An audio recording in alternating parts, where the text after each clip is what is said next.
Атым Жамиля. Келгеніме 10 шақты күн болды. 2 неделядай болып қалған шығар. Мен осы продукцияны,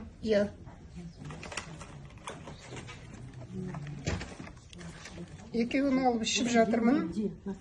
Одан кейін Пребиотикпен, біздің коктейль пробиотикпен ішіп жатырсыз. ішіп жатырмын.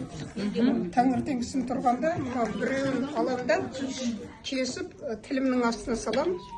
15 минутта жүргеннен кейін еріп кетеді. Кішкене ғана су ішем, бір 50 грамдай жылы су ішем. Одан кейін 15-20 минуттан кейін мынау коктейльді 200 грамдық стаканға кипяток суды құйып, соған әбден 80 градус суға езіп, сүт болады, иә?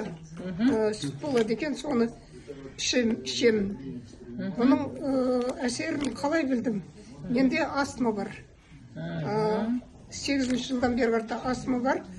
Сол жүргенде ентігетін едім. Демалу қиын болып ентігетін едім. Сол басылды. Аллаға шүкір. Міне 3 күн болды.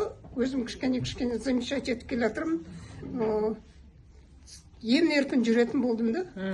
10 күннің ішінде 2008-ден бері болып жатқан астмаңыздан жүрген кезде ентігіп жүре алмайтын едіңіз. Иә. Қазір осы ішкеніңізге 10 шақты болды, 4-ші күн болды байқадыңыз. Өте жеңіл жүрсіз, ентікпейсіз. Ентікпеймін.